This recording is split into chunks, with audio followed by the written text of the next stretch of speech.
ಈ ಟಾಸ್ಕ್ ನನ್ಗೆ ಇನ್ನೊಂದು ಲೈಫ್ ಕೊಡ್ತು ಅಥವಾ ನನ್ಗೊಂದು ಪರ್ಸ್ಪೆಕ್ಟಿವ್ ಚೇಂಜ್ ಮಾಡ್ತು. ಟಾಸ್ಕ್ ಅಂದ್ರೆ ಪ್ರಿನ್ಸಿಪಲ್ ಟಾಸ್ಕ್. ಐ ಥಿಂಕ್ ಅದೇ ತರ 12 ಸೀಸನ್ ಅಲ್ಲಿ ಆ ತರ ಟಾಸ್ಕ್ ಬಂದಿಲ್ಲ ಅಂತ ಸುದೀಪ್ ಸರ್ ಹೇಳಿದ್ರು. ಹೌದು, ನನ್ 45 years ಜರ್ನಿಯಲ್ಲಿ ಏನ್ ಎಕ್ಸ್ಪೀರಿಯನ್ಸ್ ಆಯ್ತೋ ಅದು ಬರೀ 3 ತಿಂಗಳಲ್ಲಿ ಆಯ್ತು.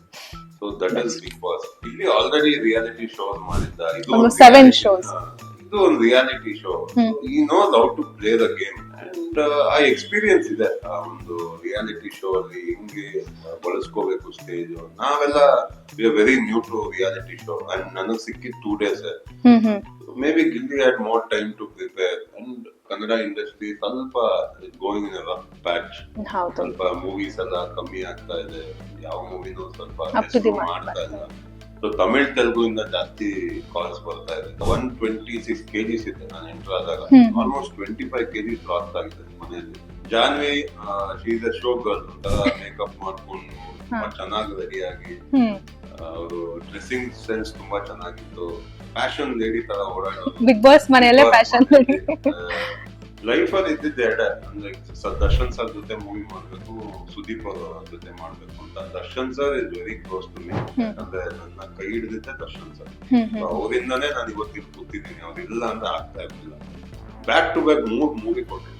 ಒಂದು ಕ್ರಾಂತಿ, ಗರ್ಡಿ ಅಂಡ್ ಕಾಟೇರ.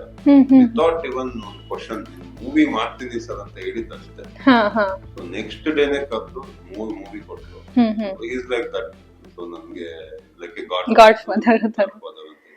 ಓಕೆ, ಈಗ ಬಿಗ್ ಬಾಸ್ ಬಂದ ನಂತರ, ಬಿಗ್ ಬಾಸ್ ಹಿಂದೆ ಎಲ್ಲ ಹೋಗ್ಬಿಡ್ಲಿ, ಬಟ್ ಬಿಗ್ ಬಾಸ್ ಇಂದ ಹೊರಗೆ ಬಂದ ನಂತರ ನಿಮ್ಗೆ ಬರುತ್ತಿರುವಂತಹ ಆಪರ್ಚುನಿಟೀಸ್ ಏನು? ಯಾವ್ಯಾವ ರೀತಿ ಆಪರ್ಚುನಿಟಿ? ಸಿನಿಮಾ ಇಂಡಸ್ಟ್ರಿ ಮೂವ್ ಆಗ್ಬೇಕು ಅಂತ ಇದ್ದೀರಾ? ಸಿನಿಮಾ ಬಗ್ಗೆನೆ ಬರ್ತಿದ್ಯಾ ಅಥವಾ ರಿಯಾಲಿಟಿ ಶೋಸ್ ಗಳೇ ಇನ್ನೊಂದು ಬರ್ತಿದಾವ? ಯಾಕಂದ್ರೆ ಇವಾಗ ರಿಯಾಲಿಟಿ ಶೋಸ್ ಗಳು ತುಂಬಾ ಬರ್ತಾ ಇದಾವೆ, ಮತ್ತೆ ಗಿಚ್ಚಿ ಗಿಲಿ ಆಗಿರಬಹುದು, ಈ ತರ ಮತ್ತೆ ರಿಯಾಲಿಟಿ ಶೋಸ್ ಬರ್ತಾ ಇದೆಯಾ ಅಥವಾ ಸಿನಿಮಾ ಕಡೆ ಏನಾದ್ರು ಜಾಸ್ತಿ ಅದೇ ಕಡೆ ಗಮನ ಇರ್ಬೇಕಾ? ಆಕ್ಚುಲಿ ನಾನು ಒಂದು ವೀಕ್ ಇಂದ ಕಾಲ್ಸೇ ತಗೊಂತಾ ಇಲ್ಲ. ಯಾಕಂದ್ರೆ ಡೈಲಿ ಆವರೇಜ್ 2000 ಕಾಲ್ಸ್ ಬರ್ತಾ ಇದೆ. ಯಾಕಂದ್ರೆ ನನ್ನ ನಂಬರ್ ಗೂಗಲ್, ಇನ್ಸ್ಟಾಗ್ರಾಮ್ ಅಲ್ಲಿ ಎಲ್ಲಾ ಕಡೆ ಇದೆ. ಸೊ ಹೊಸ ನಂಬರ್ ತಗೊಂತಾ ಇದೀನಿ. ಸೊ ಮ್ಯಾನೇಜರ್ಸ್ ಎಲ್ಲ ಫೋನ್ ಮಾಡ್ತಾ ಇದಾವೆ, ಆಫರ್ಸ್ ಬರ್ತಾ ಇದೆ. ಸೊ ನಾನು ಕುತ್ಕೊಂಡು ಹ್ಯಾವ್ ಟು ಸೆಗ್ರಿಗೇಟ್. ನನ್ಗೆ ಯಾಕಂದ್ರೆ ಮೂವಿನೇ ಮೇನ್, ರಿಯಾಲಿಟಿ ಶೋಕ್ಕಿಂತ ಮೂವಿನೇ ಐ ವಾಂಟ್ ಟು, ಅದ್ರಲ್ಲೇ ನಾನು ಹೆಸರು ಮಾಡ್ಬೇಕು ಅಂತ ಇದ್ದೀನಿ. ಅಂಡ್ ಅದ್ ಬಿಟ್ರೆ ಪ್ಯಾಷನ್ ನನ್ ಕುಕಿಂಗ್, ನಾನು ಹೇಳ್ದಂಗೆ. ಸೊ ಅದ್ರಲ್ಲಿ ಅದಂತೂ ಚಾನಲ್ ಅಂತೂ ಓಪನ್ ಆಗುತ್ತೆ ಈ ವೀಕಲ್ ಮಾಡೋಣ ಅಂತ ಇದ್ದೀನಿ.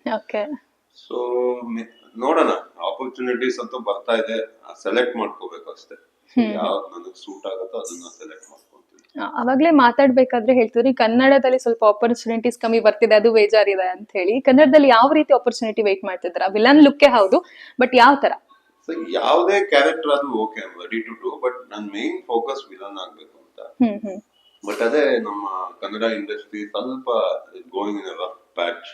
ಸ್ವಲ್ಪ ಮೂವೀಸ್ ಎಲ್ಲ ಕಮ್ಮಿ ಆಗ್ತಾ ಇದೆ, ಯಾವ ಮೂವಿನೂ ಸ್ವಲ್ಪ ಮಾಡ್ತಾ ಇಲ್ಲ. ಸೊ ತಮಿಳ್ ತೆಲುಗು ಇಂದ ಜಾಸ್ತಿ ಕಾಲ್ಸ್ ಬರ್ತಾ ಇದೆ. ನನಗೆ ಏನ್ ಆಸೆ ಅಂದ್ರೆ ಕನ್ನಡದಲ್ಲಿ ಮೂವಿ ಮಾಡ್ಬೇಕು ಅಂತ ತುಂಬಾ ಆಸೆ. ಸೊ ನೋಡೋಣ ಏನಾಗುತ್ತೆ. ಇನ್ನ ಯಾವ ಪ್ರಾಜೆಕ್ಟ್ ಸೈನ್ ಮಾಡಿಲ್ಲ ಹಾಗಾದ್ರೆ? ಓಕೆ, ಈಗ ಬಿಗ್ ಬಾಸ್ ಅಲ್ಲಿ ಒಳಗಡೆ ಇದ್ದಾಗ ಅದು ವ್ಯಕ್ತಿತ್ವದ ಆಟ, ಮೈಂಡ್ ಗೇಮ್ ಅಂತೆಲ್ಲ ಹೇಳ್ತಾ ಇರ್ತಾರೆ. ಹಾಗೇನೆ ದೇಹದ ಮೇಲೂ ತುಂಬಾ ಪರಿಣಾಮ ಬೀರುತ್ತೆ. ಅಲ್ಲಿರೋ ಫುಡ್ಗೂ ಮತ್ತೆ ಅಲ್ಲಿ ಬಿಗ್ ಬಾಸ್ ಮನೇಲಿ ಇರೋ ಫುಡ್ಗೂ ತುಂಬಾ ಡಿಫ್ರೆನ್ಸ್ ಇರತ್ತೆ. ನಾವ್ ಅನ್ಕೊಂಡಂಗ್ ತಿನ್ನಕ್ ಆಗೋದಿಲ್ಲ. ಅದು ನಿಮ್ಗೆ ಎಷ್ಟು ಹೊಡ್ತಾ ಬೀಳ್ತು? ನನಗೆ ಅದೇ ಮೇನ್ ಹೊಡ್ತಾ ಬಿದ್ದಿತ್ತು. ನನಗೆ ಇನ್ನೆಲ್ಲೋ ಮೈಂಡ್ ವೀಕ್ ಆಗಿರ್ಲಿಲ್ಲ. ಯಾಕೆಂದ್ರೆ ಎಲ್ಲಾ ಕಂಟೆಸ್ಟೆಂಟ್ ಗಳಿಗೂ ಆಚೆ ಏನು ಊಟ ಮಾಡ್ತಾರೋ ಒಳಗಡೆ ಅದೇ ತಿಂತಾ ಇತ್ತು. ನನಗೆ ಆಚೆ ಇದ್ದಾಗ ನಮ್ಮೊಂದು ಡಯಟ್ ಅಂತ ಇತ್ತು. ನಾನು ಕಾಂಪಿಟೇಟಿವ್ ಅಥ್ಲೀಟ್. ಇವಾಗ 126 kgs ಇದ್ದೆ ನಾನು ಎಂಟರ್ ಆದಾಗ. ಆಲ್ಮೋಸ್ಟ್ 25 kgs ಲಾಸ್ ಆಗಿದೆ ಮನೆಯಲ್ಲಿ. ಸೊ ಅಲ್ಲಿ ನಾನು 2-3 ಚಪಾತಿ ಸಿಗ್ತಾ ಇತ್ತು, 1 ಕಪ್ ರೈಸ್, ವಾರಕ್ಕೊಂದು 5 ಮೊಟ್ಟೆ. ಒಂದೊಂದು ಮೊಟ್ಟೆಗೂ ಜಗಳ ಆಡ್ತಾ ಇದ್ವಿ. ಅದು ನನಗೆ ತುಂಬಾ, ಐ ವಾಸ್ ಪ್ಲೇಯಿಂಗ್ 2 ಗೇಮ್, ಎರಡ್ ಕಡೆ ಆಟ ಆಡ್ತಾ ಇದ್ದೆ. ಒಂದು ವಿತ್ ಮೈ ಬಾಡಿ, ಇನ್ನೊಂದು ಎಲ್ಲಾ ಕಂಟೆಸ್ಟೆಂಟ್ ಗಳ ಜೊತೆ. ಅದು ಎಲ್ಲಾರ್ಗು ಅರ್ಥ ಆಯ್ತೋ ಇಲ್ವೋ ಅಂತ ಗೊತ್ತಿಲ್ಲ. ಬಟ್ ಅದು ನಂಗೆ ತುಂಬಾ mentally weak ಮಾಡೋದಾಯ್ತು.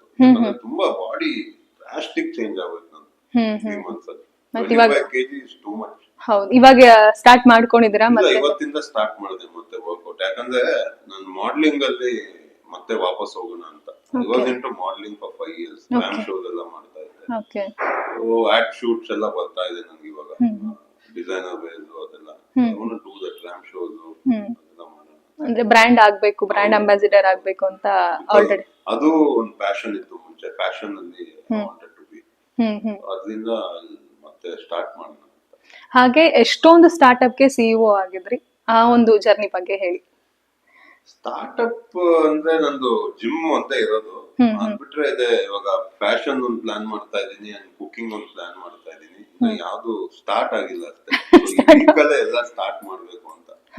I don't want to delay ವಿಷಯಗಳು. ಓಕೆ ಸರ್, ಇವಾಗ ನಾನು ಕೆಲವೊಂದು ಕಂಟೆಸ್ಟೆಂಟ್ಸ್ ಗಳ ನೇಮ್ ಹೇಳ್ತೀನಿ, ಅವ್ರ ಬಗ್ಗೆ ನಿಮ್ಗೆ ಅನ್ಸುವಂತ ಒಂದು ವಾಕ್ಯ ಏನ್ ಅನ್ಸುತ್ತೆ ಅವ್ರ ಬಗ್ಗೆ ನೀವು ಅದನ್ನ ಹೇಳಿ. ಮೊದ್ಲು ರಕ್ಷಿತಾ ಅವ್ರನ್ನೇ ತಗೊಳ್ಳೋಣ. ರಕ್ಷಿತಾ ಒಬ್ರು ಸೆಲ್ಫ್ಲೆಸ್ ಗರ್ಲ್, ಅವ್ರ ಬಗ್ಗೆ ಯೋಚನೆ ಮಾಡೋದೇ ಇಲ್ಲ, ಯಾವಾಗೂ ಬೇರೆಯವ್ರ ಬಗ್ಗೆ ಯೋಚನೆ ಮಾಡ್ತಾರೆ, ತುಂಬಾ ಒಳ್ಳೆಯವರು. Gilli Gilli main strength comedy and spontaneous ಆಗಿ ಮಾತಾಡ್ತಾರೆ ಅಂಡ್ ಒಂದೊಂದ್ಸತಿ ಆ ಕಾಮಿಡಿನ ಕ್ರಾಸ್ ಮಾಡಿ ವ್ಯಕ್ತಿತ್ವ ಬಗ್ಗೆ ಮಾತಾಡಿದಾಗ ಕೆಲವ್ರಿಗೆ ಹರ್ಟ್ ಆಗ್ತಾ ಇತ್ತು, ಯಾಕಂದ್ರೆ ನನ್ಗೂ ಹರ್ಟ್ ಆಗಿತ್ತು. ಅದ್ರ ಸಲುವಾಗಿ ತುಂಬಾ ಜಗಳ ಆಗ್ತಾ ಇತ್ತು ನನ್ಗೂ ಅವ್ರಿಗೂ. ನಾನು ಸುಮ್ನೆ ಇರ್ತಾ ಇರ್ಲಿಲ್ಲ ಆ ಟೈಮಲ್ಲಿ. ಮೇನ್ ಊಟದ ವಿಚಾರವಾಗಿ ತುಂಬಾ ಜಗಳ ಆಗ್ತಿತ್ತು ನಿಮ್ಗೂ ಅವ್ರಿಗೂ. ಸೂರಜ್ ವೆರಿ ಸ್ವೀಟ್ ಗೈ. ನನ್ಗೂ ಅವನ್ಗೂ ಫಿಟ್ನೆಸ್, ಯಾಕಂದ್ರೆ ಅವನು ಫಿಟ್ನೆಸ್ ಅಲ್ಲೇ ಇದ್ದ, ತುಂಬಾ ಕನೆಕ್ಟ್ ಆಯ್ತು. ತುಂಬಾ ಸಾಫ್ಟ್ ಸ್ಪೋಕನ್ ಅಂಡ್ ವ್ಯಕ್ತಿತ್ವ ಅಂತ ಬಂದಾಗ ಚೆನ್ನಾಗಿ ಮಾತಾಡೋದು, ನೈಸ್ ಗೈ. ಕರಿಬಸಪ್ಪ ಬಗ್ಗೆ ಅಷ್ಟು ಗೊತ್ತಿಲ್ಲ ನನಗೆ, ನಾನು ಹೋದಾಗ ಕರಿಬಸಪ್ಪ ಇರ್ಲಿಲ್ಲ. ಈಸ್ ಎ ಕಮಿಡಿಯನ್ ಅಂತ ಹೇಳ್ತೀನಿ, ಎಂಟರ್ಟೈನರ್. ಸುದಿ ಅವರು ತುಂಬಾ ಮೂವಿ ಅಂದ್ರೆ ಪಂಚಪ್ರಾಣ. ನಾನು ಹೋದಾಗೆಲ್ಲ ನನ್ ಜೊತೆ ಯಾವಾಗೂ ಮೂವಿ ಬಗ್ಗೆ ಮಾತಾಡೋರು ಅಂಡ್ ಮೋಸ್ಟ್ಲಿ ರಿಯಲ್ ಲೈಫ್ ಅಲ್ಲಿ ವಿಲನ್. ಆಚೆ ಕಡೆ ಅವ್ರು ತುಂಬಾ ಸಾಫ್ಟ್, ತುಂಬಾ humble, down to earth. Janvi she is a show girl. ಒಂಥರ ಮೇಕಪ್ ಮಾಡ್ಕೊಂಡು ತುಂಬಾ ಚೆನ್ನಾಗಿ ರೆಡಿಯಾಗಿ, ಅವರು ಡ್ರೆಸ್ಸಿಂಗ್ ಸೆನ್ಸ್ ತುಂಬಾ ಚೆನ್ನಾಗಿತ್ತು ಅಂಡ್ ಒಂಥರ ಫ್ಯಾಷನ್ ಲೇಡಿ ತರ ಓಡಾಡೋದು. ಬಿಗ್ ಬಾಸ್ ಮನೆಯಲ್ಲೇ ಫ್ಯಾಷನ್ ಪ್ರಿಟಿ ಲೇಡಿ ಅಂತ ಹೇಳ್ಬೋದು. Abhishek again very soft spoken, very focused and ಸ್ವಲ್ಪ ಅಗ್ರೆಸಿವ್ ಆಗಿದ್ದಿದ್ರೆ ಮೋಸ್ಟ್ಲಿ ಹೆಲ್ಪ್ ಆಗಿರೋದೇನೋ. ಇಸ್ ಅ ನೈಸ್ ಗೈ, ನನಗೆ ಇಷ್ಟ ಅಭಿಷೇಕ್ ಅಂದ್ರೆ. ಧನುಷ್ ಅಗೇನ್ ಎಲ್ಲ ವೆರಿ ಸೆಟಲ್ಡ್ ಗೈಸ್. ಅಂದ್ರೆ ಅವರು ಒಂದು ಕನ್ಸಿಸ್ಟೆಂಟ್ ಆಗಿ ಕ್ಯಾರಿ ಮಾಡ್ಕೊಂಡ್ ಬಂದು ಟಾಸ್ಕ್ ಅಂತ ಬಂದಾಗ ಸಖತ್ತಾಗಿ ಆಡ್ತಾ ಇದ್ದ. ಈ was A beast actually task ಅಂತ ಬಂದಾಗ.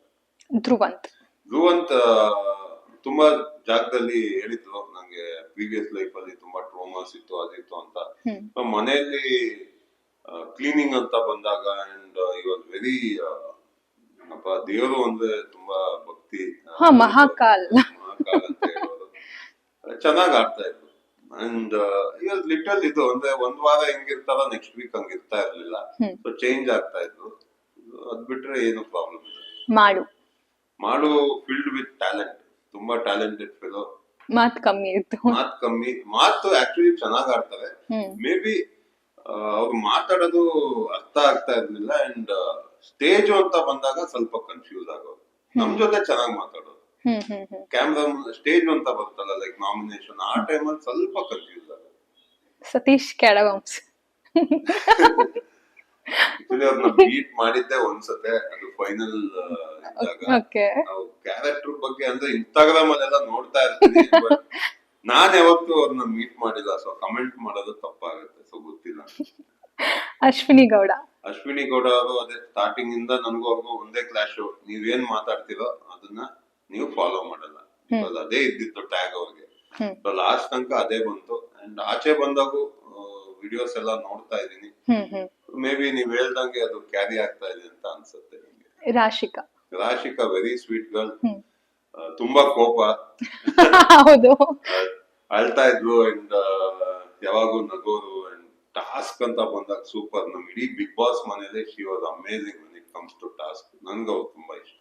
ಮ್ಯೂಟೆಂಟ್ ರಘು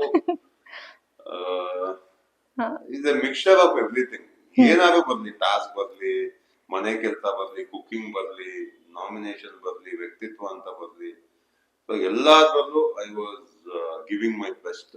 ಸೊ ನನಗಲ್ಲಿ ಅನಿಸ್ತಾ ಇತ್ತು ಎಲ್ಲಿ ಮಿಸ್ ಹೊಡಿತಾ ಇದ್ದೀನಿ ಅಂತ. ಬಟ್ ಆಚೆ ಬಂದಾಗ ಗೊತ್ತಾಯ್ತು. ಸೊ ಇಡೀ ಮನೆಯಲ್ಲಿ ನನಗೆ ಒಂದು ಪಾಸಿಟಿವ್ ಫೀಡ್ಬ್ಯಾಕ್ ಇದೆ ಜನರಿಂದ. ತುಂಬಾ ಖುಷಿ ಆಯ್ತು, ಅಷ್ಟು ಪ್ರೀತಿ ಸಿಕ್ಕಿದೆಯಲ್ಲ ಅಂತ. ಮನೆಗ್ ಬಂದಾಗ ನಮ್ ವೈಫ್ ಹೇಳೋದು, ಒಂದು ನೆಗೆಟಿವ್ ಇಲ್ಲ ನಿನ್ ಮೇಲೆ ಅಂತ ನಾನ್ ನಂಬ್ಲಿಲ್ಲ first. ಆಮೇಲೆ ಹೋಗ್ತಾ ಹೋಗ್ತಾ ಇನ್ಸ್ಟಾಗ್ರಾಮ್ ಅಲ್ಲಿ ನೋಡಿದಾಗ ತುಂಬಾ ರೆಸ್ಪೆಕ್ಟ್ ಕೊಟ್ಟು ಮಾತಾಡ್ಸ್ತಾರೆ. ಯಾರೇ ಮೆಸೇಜ್ ಮಾಡಿದ್ರು ರಘು ಸರ್ ಅಂತಾನೆ ಕರೀತಾರೆ. ನಂಗೆ ಅದು ತುಂಬಾ ಖುಷಿ ಆಯ್ತು. Very happy. ನಾನು ಏನ್ ಬಿಗ್ ಬಾಸ್ ಮನೇಲಿ ಆಟ ಆಡಿದ್ನು, ಸೊ ಫ್ಯಾನ್ಸ್ ಅಷ್ಟು ಇಷ್ಟಪಟ್ಟು ನನ್ನ ವ್ಯಕ್ತಿತ್ವನ ಇಷ್ಟಪಟ್ರಲ್ಲ, ಅದೇ ಖುಷಿ. ಇನ್ನೊಂದು ಕೊನೆಯ ಪ್ರಶ್ನೆ ಅಂತ ಹೇಳಿದ್ರೆ, ಕಿಚ್ಚ ಸುದೀಪ್ ಅವ್ರಿಗೆ ನೀವು ಫೇವ್ರೇಟ್ ಆಗಿದ್ದೀರಾ ಕೂಡ. ಸರ್ಗೊಂದು ಹ್ಯಾಬಿಟ್ ಇದೆ, ಏನಾದ್ರೂ ಇಷ್ಟ ಆದವ್ರನ್ನ ಸಿನಿಮಾದಲ್ಲಿ ಹಾಕೊಳ್ಬಹುದು ಅಂತ ಹೇಳಿ. ನಿಮ್ಗೆ ಏನಾದ್ರೂ ಆಪರ್ಚುನಿಟಿ ಬಂದ್ರೆ? ಇಲ್ಲ, ನಾನು ಡೈರೆಕ್ಟ್ ಆಗಿ ಸ್ಟೇಜ್ ಅಲ್ಲೇ ಕೇಳಿದ್, ಹೌದು, ಆಕ್ಟಿಂಗ್ ಕೊಡಿ ನೋಡೋಣ ಖಂಡಿತ ಅಂತ ಹೇಳಿದ್ದಾರೆ. ಯಾಕಂದ್ರೆ ನನಗೆ ಲೈಫ್ ಅಲ್ಲಿ ಇದ್ದಿದ್ದೆ ಎರಡೇ, ಅಂದ್ರೆ ದರ್ಶನ್ ಸರ್ ಜೊತೆ ಮೂವಿ ಮಾಡ್ಬೇಕು, ಸುದೀಪ್ ಅವ್ರ ಜೊತೆ ಮಾಡ್ಬೇಕು ಅಂತ. Darshan sir is very close to me. ಯಾಕಂದ್ರೆ ನನ್ನ ಕೈ ಹಿಡಿದಿದ್ದೆ ದರ್ಶನ್ ಸರ್. ಅವರಿಂದಾನೇ ನಾನು ಇವತ್ತಿಗೆ ಕೂತಿದ್ದೀನಿ. ಅವ್ರಿಲ್ಲ ಅಂದ್ರೆ ಆಗ್ತಾ ಇರ್ಲಿಲ್ಲ. ನಮ್ ಜಿಮ್ ಇನಾಗ್ರೇಟ್ ಮಾಡಿದ್ದು ಅವರೇ, ಮೂವೀಸ್ ಕೊಟ್ಟಿದ್ದು ಅವರೇ. ಅಂಡ್ ಇವಾಗ I got Sudeep sir in my life. ಅವ್ರನ್ನ ಕೇಳಿದೆ, ಸರ್ ನಿಮ್ ಜೊತೆ ಒಂದು ಮೂವಿ ಮಾಡ್ಬೇಕು ಅಂತ. ಡೆಫಿನೆಟ್ಲಿ ಅಂತ ಹೇಳಿದ್ದಾರೆ. I am very sure you will call me ಅಂತ ಅನ್ಕೊಂಡು. ದರ್ಶನ್ ಸರ್ ಬಗ್ಗೆ ಹೇಳಿದ್ರಿ, ಅವ್ರಿಗೂ ನಿಮ್ಗೂ ಹೇಗೆ ಪರಿಚಯ?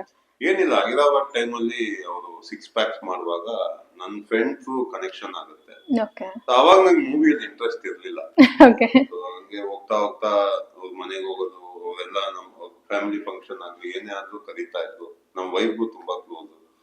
ಸೊ ಅಲ್ಲಿಂದ ಒಂದು ಫ್ರೆಂಡ್ಶಿಪ್ ಇತ್ತು. ಅಂಡ್ ಇನ್ ಬಿಟ್ವೀನ್ ಯಾವಾಗ ನಾನು ಮೂವಿ ಮಾಡ್ಬೇಕು ಅನ್ನಿಸ್ತು, ಅವಾಗ ದರ್ಶನ್ ಸರ್ ಮನೆಗೆ ಹೋಗಿ ಕೇಳಿದಾಗ ಬ್ಯಾಕ್ ಟು ಬ್ಯಾಕ್ 3 ಮೂವಿ ಕೊಟ್ರು. ಒಂದು ಕ್ರಾಂತಿ, ಗರ್ಡಿ ಅಂಡ್ ಕಾಟೇರ. ವಿತೌಟ್ ಇವನ್ ಒಂದು ಕ್ವಶನ್, ಮೂವಿ ಮಾಡ್ತೀನಿ ಸರ್ ಅಂತ ಹೇಳಿದ್ದಷ್ಟೇ. ಸೊ ನೆಕ್ಸ್ಟ್ ಡೇನೆ ಕರೆದು 3 ಮೂವಿ ಕೊಟ್ರು. Is like that. ಸೊ ನನ್ಗೆ like A god father. Okay sir, next ನಿಮ್ಮ ಒಂದು ಕೆರಿಯರ್ ಏನಿದೆ, ಸಿನಿಮಾ ಜರ್ನಿಯಲ್ಲಿ ಬರ್ಬೇಕು ಅನ್ನೋದು, ಅದಕ್ಕೆ ನಮ್ಮ ಸಂಜೀವಾಣಿ ಕಡೆಯಿಂದ all the very best. Thank you so much. Thank you sir. ನೋಡಿದ್ರಲ್ಲ ರಘು ಅವರ ಮಾತು. ಮತ್ತಷ್ಟು ಸೆಲೆಬ್ರಿಟಿಗಳ ಮಾತುಕತೆಗಾಗಿ ನೋಡ್ತಾ ಇರಿ ಸಂಜೀವಾಣಿ.